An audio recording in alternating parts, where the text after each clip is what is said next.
All right, let's talk about something that's basically the ultimate guardian of American liberty. It's called judicial review.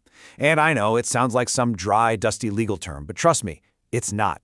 It's this incredibly powerful force, like a shield that protects the very foundation of our country. So let's just dive right in. Okay, so where does this all begin? Well, it starts with this pretty electrifying idea, way back in the colonial era. I mean, before the United States was even a thing. This guy, James Otis Jr., planted a revolutionary seed. He basically said, hey, no law, not from a king, not from parliament, nobody can stand if it goes against a higher fundamental law. Think about that. That was a massive challenge to how power worked back then. And that, right there, is the big question, isn't it? If a law bumps up against the Constitution, who gets to be the referee? Who makes the final call? Who has the power to look at a law and say, nope, this is void? This one single question really sets the stage for something that makes American government, well, really unique. So where did the answer come from? It came from creating this truly American principle.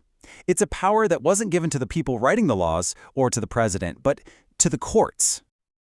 And here it is. This is our guardian, judicial review. To put it simply, it's the power the courts have to look at a law from Congress or an action from the president and hold it up next to the Constitution. And if it doesn't measure up, it's gone. Simple as that.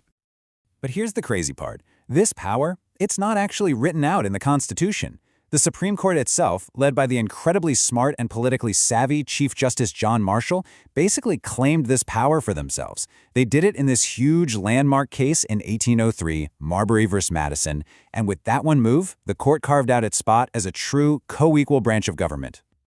Okay, so now the Supreme Court has this massive power, right? The power to just strike down laws. You'd think they'd be flexing that muscle all the time. But what they did next, well, it was kind of surprising. See, Chief Justice Marshall got this deep paradox. He knew the court's power wasn't like a king, something you just throw around all the time. In that very case, Marbury v. Madison, he declared that the court had the power to void an act of Congress, and then he chose not to use it in a way that would start a fight with the president. It was an absolute strategic masterstroke. He established the principle forever, but at the same time, he ducked a political brawl that the new, young court almost certainly would have lost. And that whole idea of restraint, it's directly tied to why judicial review is so important. You can think of it as the ultimate guardrail against unchecked power. I mean, just think about it for a second. What if Congress had unlimited power? What if they could just pass any law they wanted based on whatever the popular feeling was at the moment with absolutely no limits?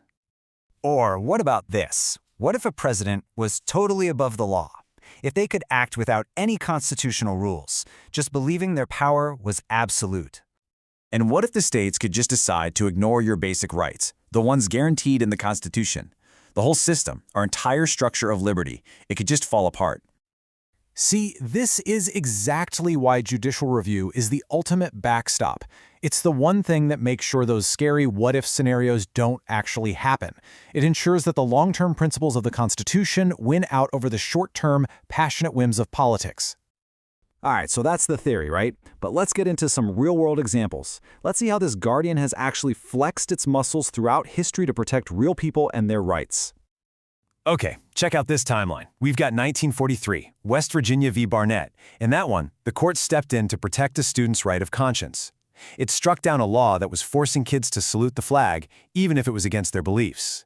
Then you jump to 1954, and one of the most famous cases ever, Brown v. Board of Education. This is where the court used its power to take apart the whole legal foundation for racial segregation in schools. Fast forward to 1974, right in the middle of Watergate, and you get United States v. Nixon.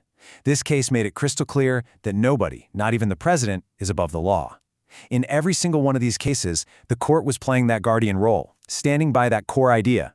If an act goes against the Constitution, it's void. So all of this, it brings the story out of the history books and the courtrooms and puts it right on our doorstep.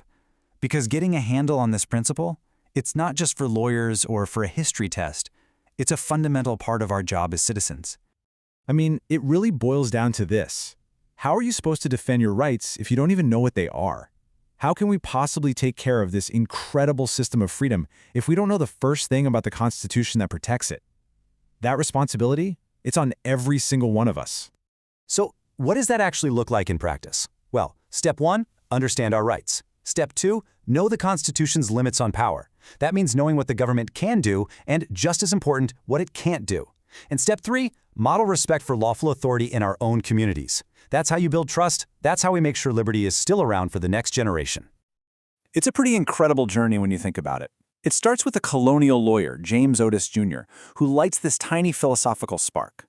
Then a Chief Justice, John Marshall, takes that spark and builds this whole legal framework with Marbury versus Madison. And now, today, that torch has been passed to us. We're the ones who carry the responsibility to get it, to defend it, and to live it. And that leaves us with one last, really important question to think about. We've said that the court is the guardian of the Constitution, okay? But who guards the court? Who watches the watchers? The answer, when you get right down to it, is a public that's informed and engaged. The answer is us.